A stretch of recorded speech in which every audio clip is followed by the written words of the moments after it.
Good evening, this is GC and English News Edition, and you're watching with me, Ngoy Kim Kongsai.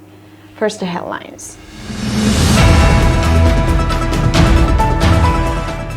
Kotu reopens Gangpuk PDC office. 48-hour ultimatum to expire tonight. Manipur releases final electoral rolls with improved gender ratio. Arambay Tingle accused of torture, forcing Muslim boy to eat pork. Muslim CSOs and religious bodies condemned. Tingle chief deny allegations. News in detail. The Committee on Tribal Unity Kotu reopened the seal office of the Deputy Commissioner Gangpuk PD this morning following a breakthrough understanding with the concerned authorities regarding the deployment of security forces in the Bungpi region. The Deputy Commissioner's office has been under siege for several days as part of Kotu's escalating protests, which also included an indefinite economic blockade along National Highway No. 2. And total shutdown of Cedar Hills, Gangpuk P. Kotu's protests stem from demands for the immediate withdrawal of security forces deployed from the valley and the deployment of central security forces from Gangpuk P to Saibal region of Lungting subdivision. After extensive discussions and understanding was reached to deploy the CRPF to fringe areas dominated by the Kuki community, including the Bungpi region. This agreement led Kotu to officially withdraw all protest measures, including the blockade, shutdown, and picketing of Deputy Commissioner's office. The reopening of the office marks a temporary cessation of hostilities and a step toward restoring normalcy in Gangpuk P district. Kotu also declared that failure to meet the remaining conditions, particularly the withdrawal of CFPF units deployed from the valley within the agreed 48-hour timeline, would result in the resumption of more intense protests. The focus now shifts to effective implementations of the understanding to avoid a resurgence of unrest in the volatile Gangpuk P district. As the 48-hour ultimatum expires tonight, the situation remains fragile, with tensions heightened over the authorities' ability to fulfill the committee's demand on time.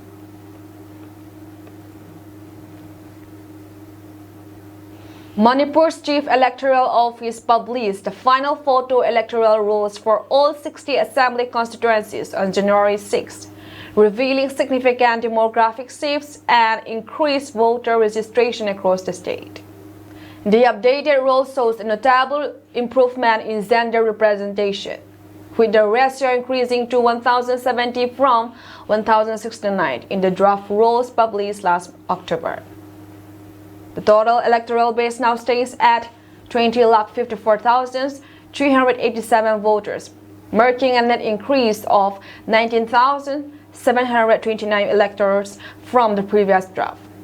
The total number of newly enrolled electors during the revisions period is 29,468 new enrollments, including 13,348 male, 16,118 female, and 2 third-gender electors, stated Chief Electoral Officer Pradeep Kumar Jha in the official release. The electoral population ratio has also improved to 55.37% from 54.84%. The revision process shows 9,741 names being removed from the electoral rolls.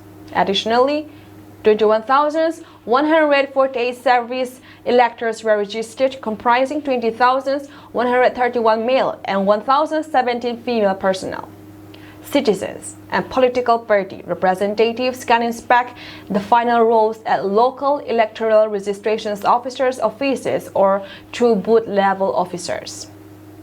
Digital access is available on the Chief Electoral Officer's website at ceomanipur.nic.in. Recognized national and state political parties will receive one free printed copy of the final electoral rolls for each assembly constituency. Additional copies can be purchased at ₹2 per page, while DVD ROMs are available at ₹100 per assembly constituency from the CEO's office in Lamfelpat. In a viral video circulating on social media, the Arambay Tingle has been accused of allegedly torturing and coercing a Muslim boy to consume pork against his religious beliefs. The incident reportedly took place on January 4. The alleged victim, 18-year-old Tampak Mayum Akhtar, son of Tampak Mayum Kamal Hasham from Kokta Ward No. 2, was allegedly summoned by the Arambay Tingle Hengang unit on accusations of molesting a colleague. Narrating his ordeal, the victim alleged that he was tied up, assaulted, and forced to eat pork against his religious beliefs by the group. He also allegedly said that the AT group accused the Muslim community of plotting to erase the Meitei community by selling drugs and murking and making them consume them. Further, he accused Kurangamba Kuman, the leader of Arambay Tingle, of piercing his hands with nails. Talking about the alleged reasons that led to the incident, he stated that he was summoned by the group due to misunderstanding involving his colleague Zanita, a Meitei girl working at the Kafia Cafe in Kesampat, Imphal. He explained that he, Zanita, and another friend work at the same cafe and often engaged in casual conversations. However, when he jokingly told his other friend over the phone that he loved Zanita, she reportedly misunderstood his word and informed her brothers and the AT group, which subsequently summoned him. When he arrived at the group's Hengang unit, he was questioned about the prohibitions of relationships between Meiteis and Muslims and whether he had an affair with Zanita. Despite reportedly denying any relationships with her, his denial was ignored and he was physically assaulted. On the other hand, the girl Zanita stated that on that fateful day, Akhtar had proposed to her, which she rejected. She claimed that upon her rejection, he misbehaved with her. She further informed that she had lodged an FIR at Lamphel police station.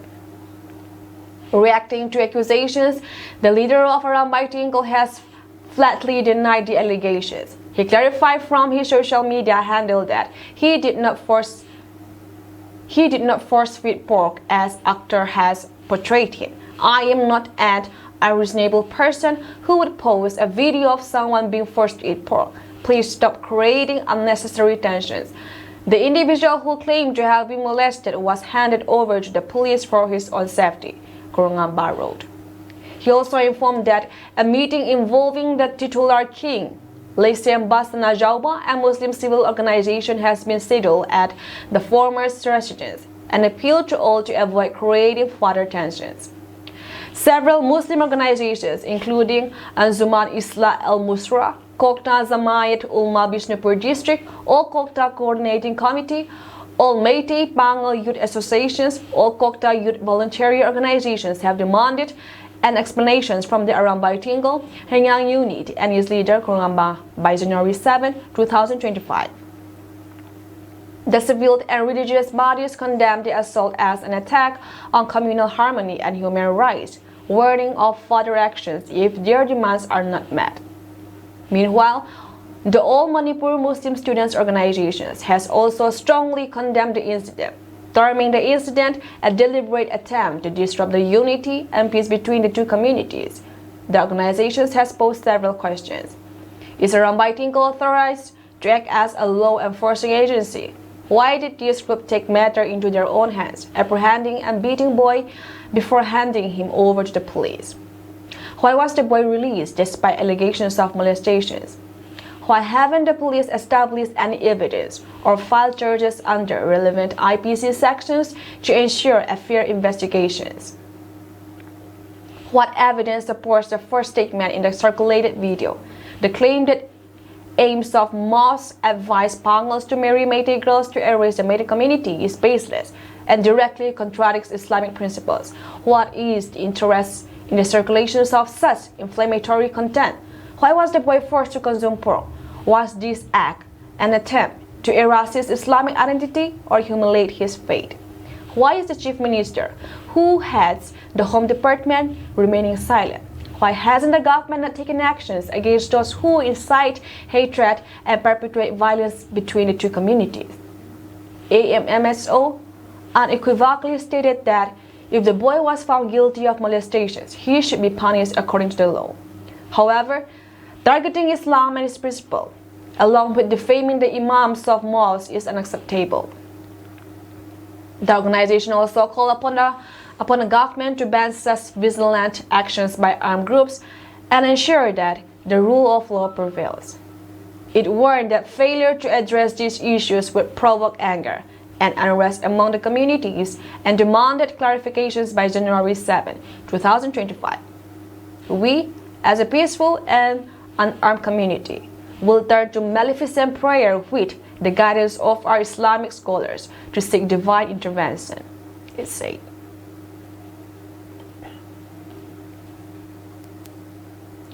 Manipur Governor Ajay Kumar Byle called on the National Highways and Infrastructure Development Corporations Limited (NHCL) to speed up the ongoing highway projects across the state, emphasizing the importance of meeting the deadline set for their completion. As per a statement by Rasbhavan M.S.D. Byle, the executive director of NHCL briefed the governor about the various national highway projects currently being undertaken in different parts of Manipur. Byle provided an in-depth overview of the scope and progress of the ongoing works, shedding light on the significant national highway development initiatives in the state.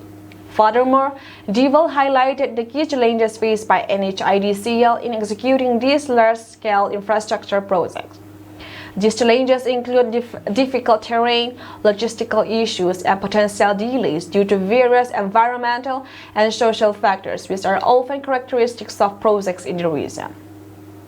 Despite these hurdles, the organization is committed to overcoming these obstacles to ensure that the projects are completed within the stipulated timelines. In his response, Byle stressed the necessity of adhering to the timeline for the completion of these projects, which is expected to have a transformative impact on the state's infrastructure. Security personnel in Tripura have arrested 5 human traffickers for their alleged involvement in aiding Bangladeshi and Rohingya nationals in crossing the international border. Tripura shares an 856-kilometer-long international border with Bangladesh. Speaking to reporters, Government Railway Police (GRP) official Tapas Das stated that they have registered 2 cases following the detentions of illegal Bangladeshi nationals at Agartala railway station. Yesterday, we detained 5 human traffickers from Harihardola market under Sipahijala district. We have registered 2 cases after detaining illegal Bangladeshi nationals. During the investigations, their names surfaced, and it was found that they were directly involved in helping Bangladeshi nationals cross the international border. With the coordination of the BSF, Tripura Police, and other sister agencies, we arrested them and have produced them before the court, he said. The individuals have been identified as Jayanta Das, 30, Samir Das, 38, Zakir Hossain, 35, Mobin Mia, 34, and Gurchan Debnat alias Sanu, all residents of Tripura's Sipahijala district.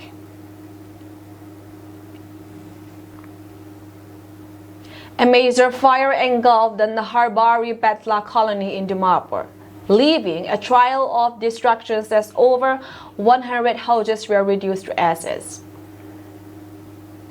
The exact cause of the fire remains under investigations. Eyewitnesses described the inferno as uncontrollable, with flames rapidly spreading across the densely populated area. Authorities are working to assess the damage and provide relief to the affected residents. Emergency response teams have been deployed to the site, while the community rallies to support those displaced by the tragedy.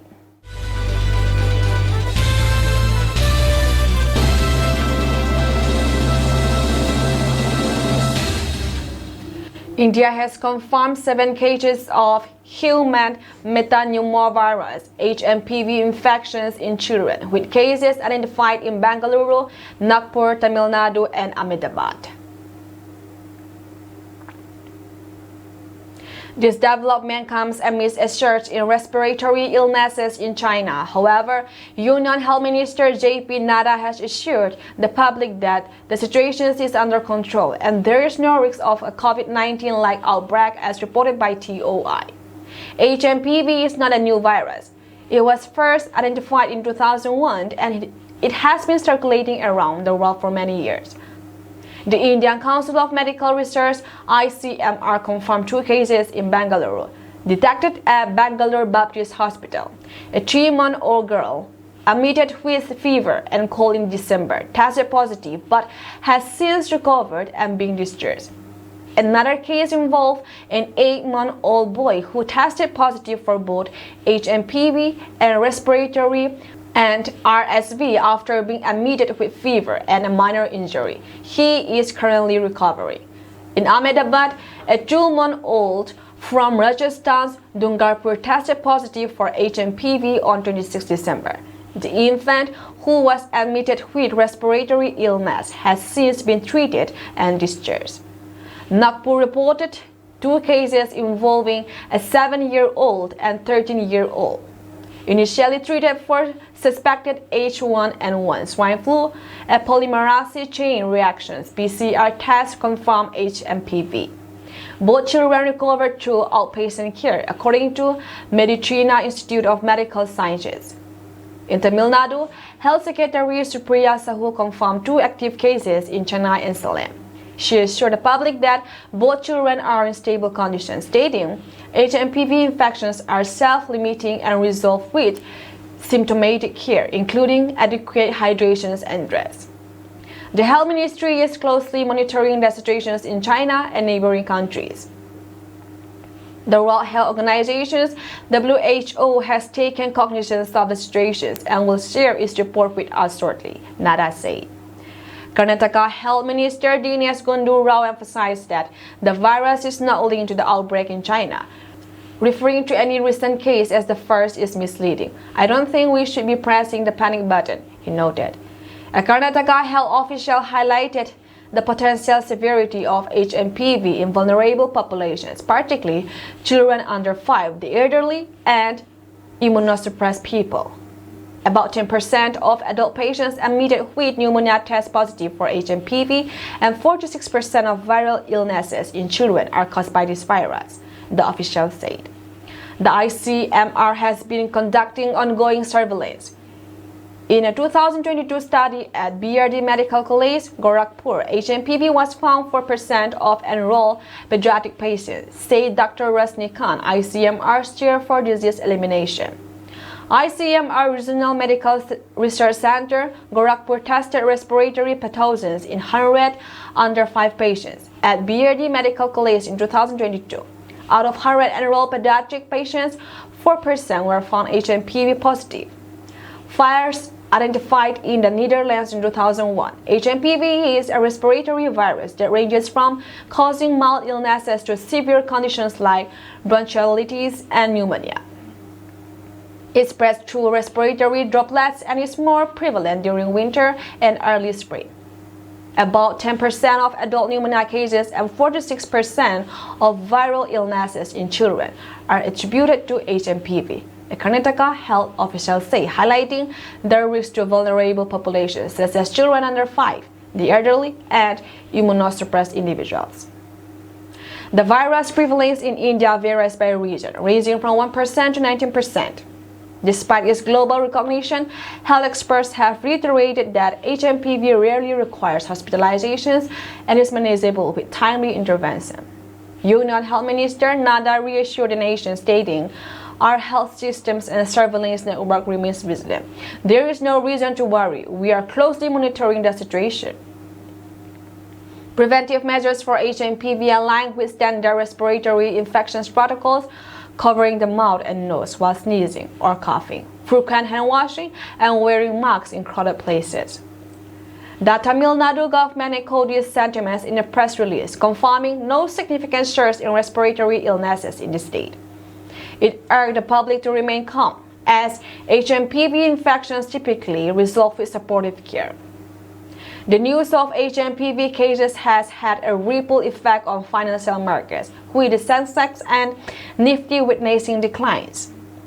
The Nifty 50 dropped over 388 points and the BSE Sensex fell by more than 1,258 points, impacted by global cues.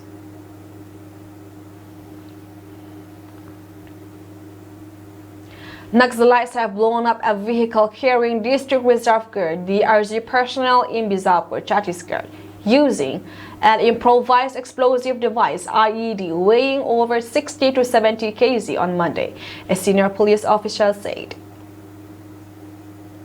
Buster Izi Sudarraj P confirmed that IED blast and said the incident took place near Ambali village under Kuchu police station when the security personnel were returning in their vehicle after an anti-Naxal operation.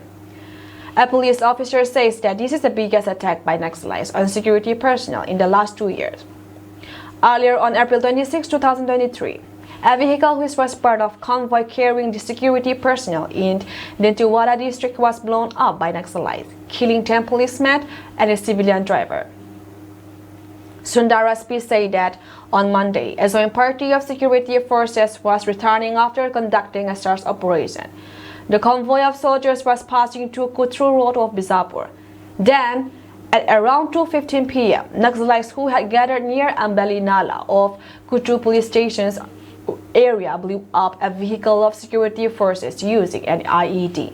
Aided Sundaras P. President Draupadi Murmu expressed her deepest condolences to bereaved families of the brave soldiers. In a post on X, President Murmu said the Naxalite attack on security forces in Bijapur, Chhattisgarh is condemnable.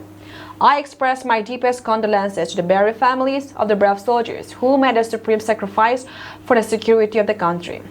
Our country is determined to completely eradicate Naxalism.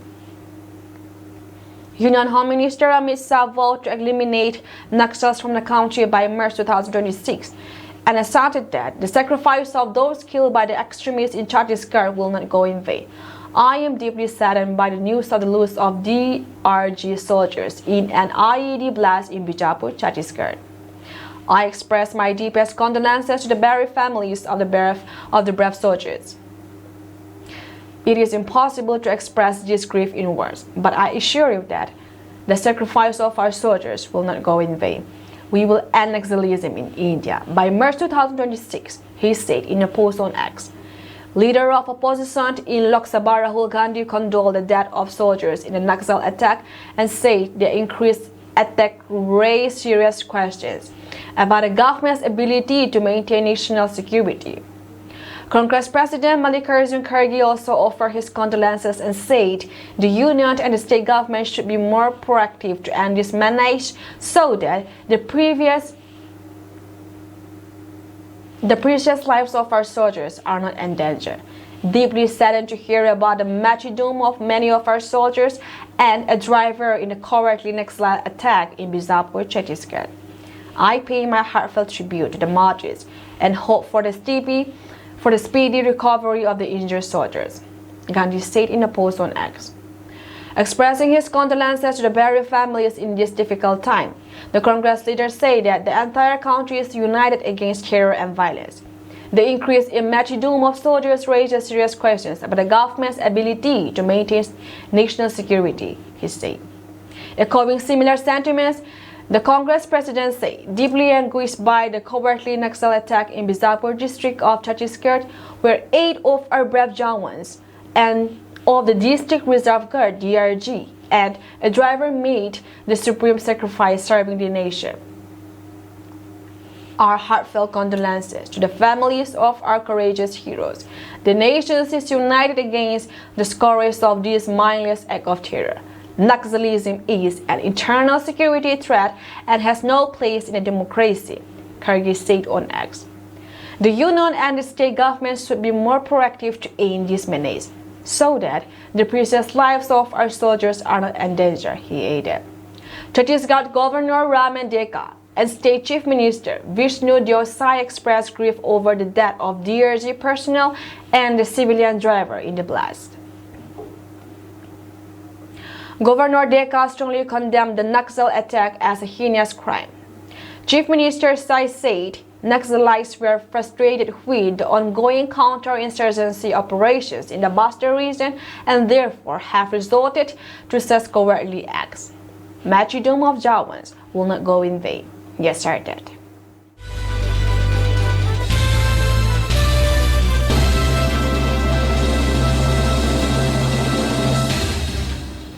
Earthquake tremors were felt in parts of Sikkim after a 7.1 magnitude quake jolted Nepal on January 7 early morning. The epicenter of the earthquake was located at a distance of approximately 201 km away from Tadong. The National Center for Seismology stated that the earthquake was located at latitude 28.86 E and longitude 87.51 N. Nepal's Kathmandu was hit by the strong tremors around 6:50 a.m. People came out of their houses for safety. There are no reports of any damage so far due to the earthquake. The earthquake was also felt in neighboring districts. However, details of the earthquake, including the magnitude, are not known yet. Strong tremors were also reported across Delhi NCR and several parts of North India, including Bihar. Emergency response teams in India and in Nepal are on high alert.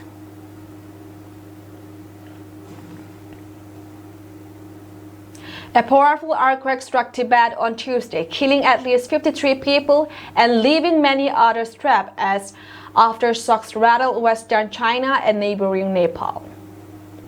According to Xinhua news agency, 62 individuals were injured, as reported by the Regional Disaster Relief Headquarters. Approximately 1,500 rescue workers were dispatched to search for survivors amid the debris, the Ministry of Emergency Management confirmed. The U.S. Geological Survey recorded that the earthquake at a magnitude of 7.1 with a relatively shallow depth of about 10 kilometers, 6 miles, while China reported it at 6.8. The epicenter, located about 75 kilometers, 50 miles northeast of Mount Everest, lies in a seismically active zone where the India and Eurasia tectonic plates collide, causing uplifts in the Himalayan mountains. This activity is strong enough to alter the heights of some of the tallest peaks on Earth. The region's average latitude around the epicenter is approximately 4,200 meters as per the China Earthquake Network Centers. CCTV reported that several communities are located within 5 kilometers, 3 miles of the epicenter, which is 380 kilometers from Lhasa, Tibet's capital, and 23 kilometers, 40 miles from Sigatsey.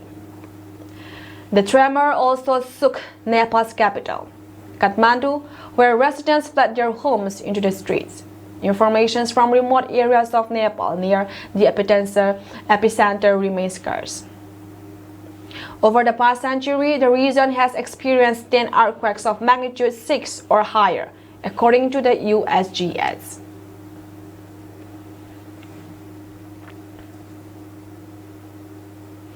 Ukraine President Zelensky gave an emotional, wide-ranging interview to American podcaster Lex Fridman, whose parents immigrated from Kyiv and Kharkiv to the United States in the 1990s. Lex Fridman, a U.S. citizen, artificial intelligence researcher, and computer scientist, is the host of Lex Fridman podcast, which he launched in 2018. The show has featured high-profile guests, including Elon Musk, Mark Zuckerberg, and Vivek Ramaswamy. Fridman's father, Alexander Fridman, was a renowned plasma physicist born in Kyiv. He later worked in Moscow, Russia, and Tajikistan. His mother, originally from Kharkiv, and the family immigrated to the United States in 1994, when Lex was about 11 years old. Fluent in Russian but not Ukrainian, Fridman proposed an interview with Ukrainian President Zelensky in late 2024, offering to travel to Kyiv. Zelensky responded, "See you in Ukraine," in a post on X, formerly Twitter. The nearly 3-hour interview, including Fridman's commentary before and after the conversation, was published on Lex Fridman podcast and shared on the Ukrainian president's social media accounts on January 5. President Zelensky was cheerful, thoughtful, and simple, a kind person. Friedman said in his reflections after the interview. "I can confidently say he is a truly unique and remarkable individual. It was an honor and a pleasure to talk with him both on and off the record." Friedman also confirmed plans to visit Moscow and interview Russian President Vladimir Putin. "I hope to return to Kiev again. As President Zelensky said, this was our first meeting of many. My goal in these interviews is to make a small contribution toward advancing peace," he explained. During the interview, Friedman repeatedly expressed his desire for Zelensky, former U.S. President Donald Trump, and Putin to sit down together to negotiate a ceasefire and find a path to peace. However, some of Friedman's questions drew emotional responses from Zelensky. At one point, the podcaster suggested that portraying Putin as an insane could make negotiations more difficult. "If you consider the leader of a country completely insane, it's hard to negotiate with him. You have to view Putin as a serious person who loves his country and his people, even if he is committing terrible acts." He also speculated that Putin might be ready to talk with it about a ceasefire, an assertion that Zelensky rejected outright. Ukrainian President Zelensky rejected Lex Friedman's suggestions to conduct their interview entirely in Russia, which would have eliminated the need for translators. Instead, the interview was recorded in 3 languages, mostly in Ukrainian with occasional shifts to English and Russian. During the nearly 3-hour conversation, Zelensky promised to be candid and did not hold back from sharp critiques, occasionally straying from traditional diplomatic language. That's all from us tonight, and we thank you for joining our program.